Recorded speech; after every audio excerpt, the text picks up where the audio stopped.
Hello friends, talkative English with Varnika channel में आप सभी का स्वागत है। आज का हमारा टॉपिक है present continuous tense. Present continuous tense की अगर आपने मेरी पिछली वीडियो नहीं देखी है तो आप देख लीजिए। उस वीडियो में मैंने बताया था कि प्रेजेंट कॉन्टिन्यूस टेंस की पहचान क्या होती है। ऐसे सेंटेंस जिनके पीछे रहा है, रही है, रहे हैं लगता है, या रहा हूँ लगता है, या रहे हो लगता है, ऐसे शब्द हम उन सेंटेंस के पीछे हमें दिखाई देते हैं। तो इसका मतलब ये है कि वह सेंटेंसेस प्रेजेंट कॉन्टिन्यूस टेंस है। ठीक है। फॉर एग्जांपल जैसे ये सेंटेंस देख रहे हैं आप, मैं स्कूल जा रहा हूँ, इसके पीछे क्या लगा, रहा हूँ। वह किताब पढ़ रहा है, पीछे क्या लगा, रहा है। वह खाना बना रही है लगा इसके पीछे। हम खाना खा रहे हैं, रहे है लगा पीछे। तो ये सब सेंटेंस क्या हुए, ये सब सेंटेंस जिनके पीछे रहा है, रही है, रहे हैं, रहा हूँ, रहे हो लगता है, तो ऐसे सेंटेंस प्रेजेंट कॉन्टिन्यूस टेंस कहलाते हैं। ठीक है। अब प्रेजेंट कॉन्टिन्यूस टेंस में सबसे खास बात क्या है? खास बात यह है कि जब ये सेंटेंसेस हम बनाते हैं तो इसके साथ हेल्पिंग वर्ब लगती है। हेल्पिंग वर्ब यानी हमारी हेल्पिंग वर्ब क्या होती है, इज, एम, आर। इन तीनों में से कोई एक वर्ब लगती है। ठीक है। प्रेजेंट कॉन्टिन्यूस टेंस में इसका मतलब होता है। ठीक है। इसका मतलब होता है ही के साथ, शी के साथ और इट के साथ, या कोई सिंगुलर पर्सन होता है उसके साथ लगता है। देखो पिछली वीडियो में भी मैंने आपको बताया था कि जो इज होता है ना, इज हम किसके साथ लगता है, इज जो है ही के साथ लगता है, शी के साथ लगता है, इट के साथ लगता है, या कोई सिंगुलर एक व्यक्ति होता है या एक चीज़ के लिए इज लगता है। ऐसी ये जो आर है, आर का मतलब है होता है, लेकिन आर जो है वी के साथ लगता है, यू के साथ लगता है, दे के साथ लगता है, या एक से अधिक व्यक्ति होते हैं उनके साथ लगता है, या एक से अधिक चीज़ें होती हैं उनके साथ आर लगता है। एम है, एम का मतलब होता है हु। एम जो है हमेशा आई के साथ लगता है। ठीक है। एम क्या है, हमेशा आई के साथ लगता है। क्लियर?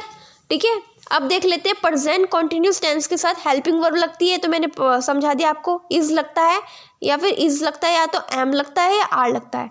और सबसे खास बात यह है कि प्रेजेंट कॉन्टिन्यूस टेंस में जब हम बनाने चलते हैं तो वर्ब की फर्स्ट फॉर्म जो होती है उसके पीछे आईएनजी की फॉर्म लगती है। ठीक है। जैसे डू प्लस आईएनजी डूइंग बन गया, गो प्लस आईएनजी गोइंग बन गया, कम प्लस आईएनजी कमिंग बन गया, कमिंग बन गया। ठीक है। ये हमने पिछली वीडियो में भी हमने पढ़ लिया था। ठीक है। आज मैं फिर से बता रही हूँ, मैंने रिपीट कर दिया है, ये बातें मैंने बार बार रिपीट कर दी है। कोई बात नहीं, आपका रिवीजन हो गया, आपको और क्लियर हो गया। चलो अब हम देख लेते हैं प्रेजेंट कॉन्टिन्यूस टेंस में अफर्मेटिव सेंटेंस कैसे बनाते हैं। हम रिपीट कर देते हैं इस बात को। इसका फॉर्मूला ये है, subject plus is, am, are में से कोई एक चीज़ लगेगी, एक हेल्पिंग वर्ब लगेगी, प्लस वर्ब की फर्स्ट फॉर्म के साथ आईएनजी लगेगी, प्लस आईएनजी होगा, प्लस ऑब्जेक्ट। क्या बना इसका formula, subject plus is, am, are में से कोई एक चीज, प्लस वर्ब की first form plus ING plus object. ठीक है। ये इसका फॉर्मूला है। अब देख लेते हैं पहला सेंटेंस, पढ़ लेते हैं हम अपना। मैं स्कूल जा रहा हूँ, मैं स्कूल जा रहा हूँ। यहाँ पर हमारा सब्जेक्ट क्या लगा, सब्जेक्ट क्या हुआ, मैं को इंग्लिश में क्या बोलते हैं, आई। मैंने आई लिख दिया। आई के साथ हम क्या लगाएंगे, इन तीनों में से एम लगाएंगे, एम लिख दिया। अब जा रहा हूँ, जाने को इंग्लिश में क्या बोलते हैं, हमारी वर्ब जा रहा हूँ है ना, तो जाने को इंग्लिश में गो बोलते हैं। गो हम खाली गो थोड़ी लिखेंगे, वर्ब के साथ आईएनजी की फॉर्म लगेगी, आईएनजी की फॉर्म लगा दी, गोइंग बन गया। कहाँ जा रहा है, टू स्कूल, स्कूल में जा रहा है। I am going to school, मैं स्कूल जा रहा हूँ, सेंटेंस कंप्लीट। ऐसे ही दूसरा सेंटेंस है, वह किताब पढ़ रहा है, तो वह क्या है, हमारा सब्जेक्ट है। वह को इंग्लिश में लड़के के लिए क्या लगाते हैं, ही लगाते हैं, ही लगा दिया। अब हेल्पिंग वर्ब इन तीनों में से क्या लगेगी, इज लगेगी, ही के साथ इज लगाते हैं, तो हमने इज लगा दिया। अब पढ़ रहा है, पढ़ने को इंग्लिश में क्या बोलते हैं, रीड बोलते हैं। रीड हम खाली रीड के साथ प्लस आईएनजी की फॉर्म आईएनजी लगाएंगे, आईएनजी प्लस करेंगे तो रीडिंग बन गया। और क्या पढ़ रहा है, किताब, अ बुक। ठीक है। ए लगा देना, ए बुक। ठीक है। He is reading a book. ठीक है। वह किताब पढ़ रहा है। ऐसे ही हमारा तीसरा सेंटेंस है, वह खाना बना रही है। तो हमारा सब्जेक्ट क्या हुआ, वह के लिए, लड़की के लिए क्या लगता है, शी लगता है, शी लगा दिया। अब इन तीनों में से हमने एक इज़ क्या लगेगा, इज़ लगेगा, शी के साथ इज़ लगता है, इज़ लगा दिया। अब खाना बनाने को इंग्लिश में क्या बोलते हैं, कुक बोलते हैं। कुक के साथ प्लस आईएनजी लगेगा, आईएनजी लगा दिया तो कुकिंग बन गया। क्या बना रही है, खाना। खाने को इंग्लिश में क्या बोलते हैं, फूड बोलते हैं। हमने फूड लिख लिया। She is cooking A food, she is cooking food, ठीक है, वह खाना बना रही है। ऐसे ही हमारा फोर्थ सेंटेंस है। फोर्थ लिख लेना, गलती से मैंने 5 लिख लिया, इसे ठीक कर लीजिएगा। हम खाना खा रहे हैं। हम क्या है, हमारा सब्जेक्ट है, तो हमने वी लिख दिया। अब वी के साथ हम क्या लगाएंगे, इन तीनों में से आर लगाएंगे, हमने आर लिख दिया। अब खाने को क्या बोलते हैं, हम कोई चीज़ खा रहे होते हैं तो इट बोलते हैं ना, इट के साथ प्लस आईएनजी की फॉर्म लगेगी, आईएनजी प्लस कर दिया हमने, ईटिंग बन गया। और खाने को इंग्लिश में क्या बोलते हैं, फूड बोलते हैं, हमने फूड लिख दिया। वी आर ईटिंग फूड, हम खाना खा रहे हैं। ये तो हो गया अफर्मेटिव सेंटेंस। प्रेजेंट कंटिन्यूस में कैसे बनाते हैं ये मैंने बता दिया आपको, ठीक है। इन्हें बनाना ना बहुत ज़्यादा आसान था, ठीक है। अब देख लेते हैं नेगेटिव सेंटेंस कैसे बनाते हैं। प्रेजेंट कंटिन्यूस टेंस में अगर नेगेटिव सेंटेंस आ जाए तो कैसे बनाएंगे। पहली बात, नेगेटिव सेंटेंस ऐसे सेंटेंसेस को कहते हैं जिन सेंटेंसेस में नहीं आता है। जैसे मैं स्कूल नहीं जा रहा हूँ, नहीं आया।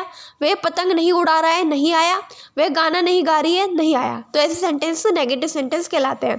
प्रेजेंट कंटिन्यूस टेंस में नेगेटिव सेंटेंस भी बनाना बहुत ज़्यादा ईजी है, क्योंकि इनके बीच में नोट ही तो लगाना है, कुछ करना थोड़ी है, फॉर्मूला चेंज थोड़ी होगा। इज़ एम आर के बाद प्लस नोट ही तो हो जाएगा। देखो फॉर्मूला देख लेते हैं इसका, नेगेटिव सेंटेंस को बनाने का क्या फॉर्मूला है। Subject plus is am are में से कोई एक हेल्पिंग वर्ब लगेगी, प्लस नोट लग जाएगा। बस इसके पास मतलब इन हेल्पिंग वर्ब के बाद नोट लग जाएगा, ठीक है। नोट लगा देंगे, प्लस वर्ब के साथ प्लस आईएनजी, फिर प्लस ऑब्जेक्ट, ये इसका फॉर्मूला है, ठीक है। अब देख लेते हैं एग्जांपल के लिए। पहला सेंटेंस है, मैं स्कूल नहीं जा रहा हूँ, नहीं आया, तो नेगेटिव सेंटेंस है। तो कैसे बनाएंगे, सब्जेक्ट क्या है हमारा, मैं को इंग्लिश में क्या बोलते हैं, आई बोलते हैं, आई लिख लिया। अब आई के साथ क्या लगता है, एम लगता है, हेल्पिंग वर्ब में एम लगा दिया। अब एम के बाद क्या लगाएंगे, हम नोट लगाएंगे, क्योंकि नेगेटिव सेंटेंस है, नोट लगा दिया। अब जा रहा हूँ, जाने को इंग्लिश में क्या बोलते हैं, गो बोलते हैं, गो लिख दिया हमने। गो के साथ क्या लगाएंगे, आईएनजी लगाएंगे, आईएनजी लिख दिया।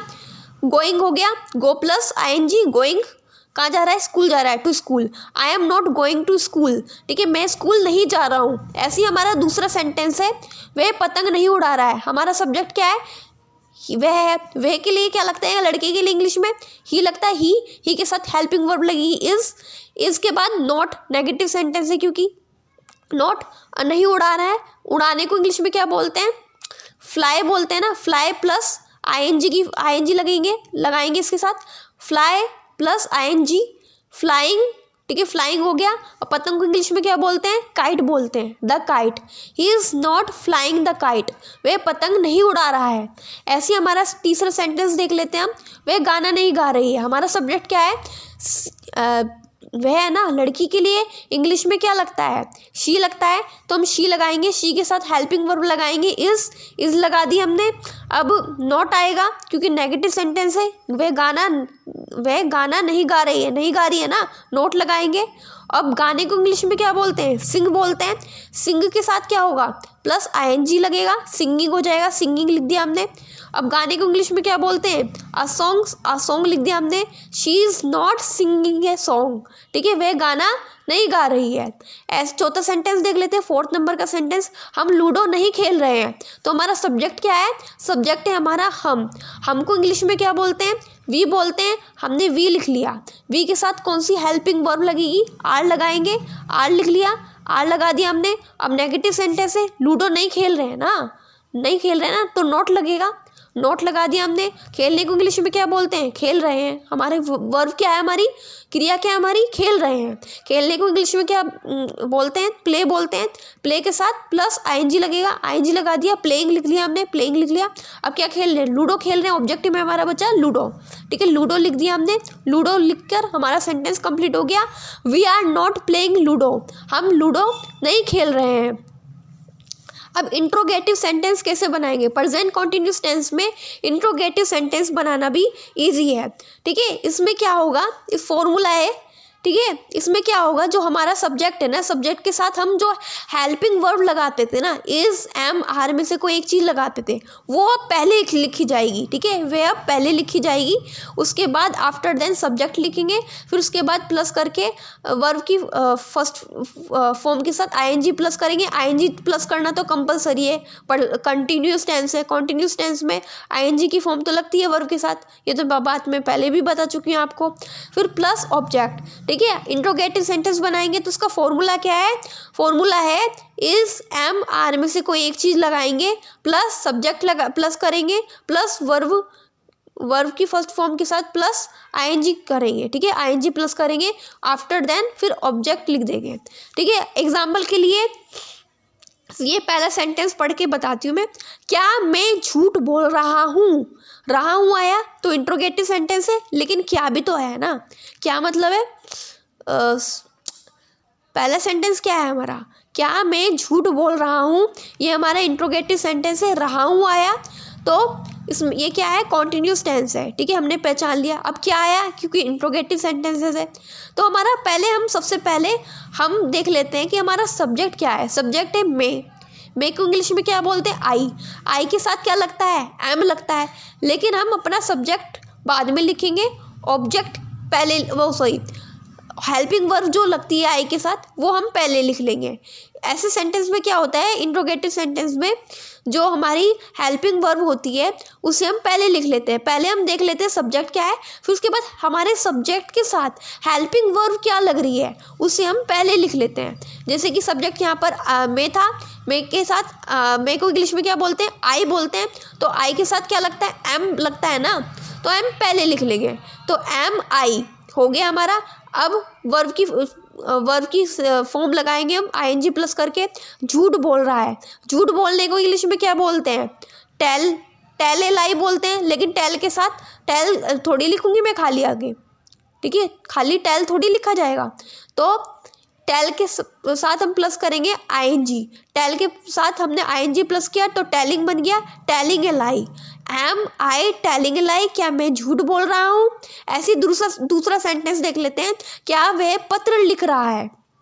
दूसरा सेंटेंस है हमारा, क्या वह पत्र लिख रहा है? रहा है आया, तो ये कॉन्टिन्यूस टेंस है। क्या है? कॉन्टिन्यूस टेंस है, रहा है पीछे, लेकिन इंट्रोगेटिव भी तो है। क्या लगाना? तो क्या लगाया? क्या वह पत्र लिख रहा है। अब हमारा सब्जेक्ट क्या है? सब्जेक्ट क्या है? वह क्या है? लड़की के लिए इंग्लिश में क्या लगता है? ही लगता है, ही लिख दिया, लेकिन उससे पहले हम सब्जेक्ट हेल्पिंग वर्ब लिखेंगे। ही के साथ कौन सी हेल्पिंग वर्ब लगती है? इज लगती है, इज लिख लिया क्योंकि इंट्रोगेटिव सेंटेंस है। फिर लिख रहा है, लिखने को इंग्लिश में क्या बोलते हैं? राइट लिखते हैं, ठीक है। राइट लिखते हैं ना, तो हमने राइट लिख लिया, ठीक है। और आईएनजी की को प्लस कर दिया तो राइटिंग बन गया। अब पत्र को इंग्लिश में क्या बोलते हैं? लेटर बोलते हैं, तो आ लेटर लिख दिया, ठीक है। आ लेटर हो गया। Is he writing a letter, क्या वह पत्र लिख रहा है? और क्वेश्चन मार्क जरूर लगाते हैं। देखो इंट्रोगेटिव सेंटेंस जो होते हैं उनके साथ क्वेश्चन मार्क जरूर लगाते हैं। ये सेंटेंस हमने लिखा तो क्वेश्चन मार्क लगा, और दूसरा कोई भी मतलब इंट्रोगेटिव सेंटेंस होता है ना तो क्वेश्चन मार्क जरूर लगाते हैं। अगर आप क्वेश्चन मार्क नहीं लगाएंगे तो आपके नंबर कट सकते हैं। देखो इसमें मैंने क्वेश्चन मार्क लगाना है, फॉर्मूले में भूल गई थी मैं यहाँ ऐड कर देती हूँ, क्वेश्चन मार्क लगेगा। अब तीसरा सेंटेंस देख लेते हैं। क्या वह कपड़े धो रही है? अब वे को इंग्लिश में क्या बोलते हैं? वे हमारा सब्जेक्ट है। लड़की के लिए क्या लगता है? वे के लिए शी लगता है, तो शी लिख देंगे, लेकिन शी के साथ हमारी हेल्पिंग वर्ब क्या लगती है? इज लगती है, तो हमने इज लिख लिया, ठीक है। इज लिख लिया। अब धोने को इंग्लिश में क्या बोलते हैं? वॉश बोलते हैं ना, धो रही है, देखो हमारी वर्ब ये है, तो धोने को इंग्लिश में वॉश बोलते हैं। वॉश के साथ आईएनजी प्लस करेंगे, आईएनजी प्लस करने के बाद हम वॉश के साथ आईएनजी प्लस करेंगे तो वॉशिंग बन जाएगा। वॉशिंग लिखने के बाद कपड़े को इंग्लिश में क्या बोलते हैं? क्लॉथ्स लिख दिया हमने, ठीक है। इज शी वॉशिंग क्लॉथ्स, क्या वे कपड़े धो रही है? फिर हम क्वेश्चन मार्क लगा देंगे। अब देख लो फोर्थ सेंटेंस है, इज शी वॉशिंग क्लॉथ्स, क्या वह कपड़े धो रही है। ये हमारा सेंटेंस कंप्लीट हो गया। फोर्थ सेंटेंस देख लेते हैं। क्या तुम अपना काम नहीं कर रहे हो, are you not doing your work. कैसे बनाएंगे इसको, क्या तुम अपना काम नहीं कर रहे हो। देखो सबसे मज़ेदार बात ये है कि ये जो सेंटेंस है ये इंट्रोगेटिव होने के साथ साथ नेगेटिव भी है। ठीक है, इंट्रोगेटिव होने के साथ साथ ये सेंटेंस नेगेटिव भी है। ठीक है, क्या को इंग्लिश में क्या बोलते हैं, ये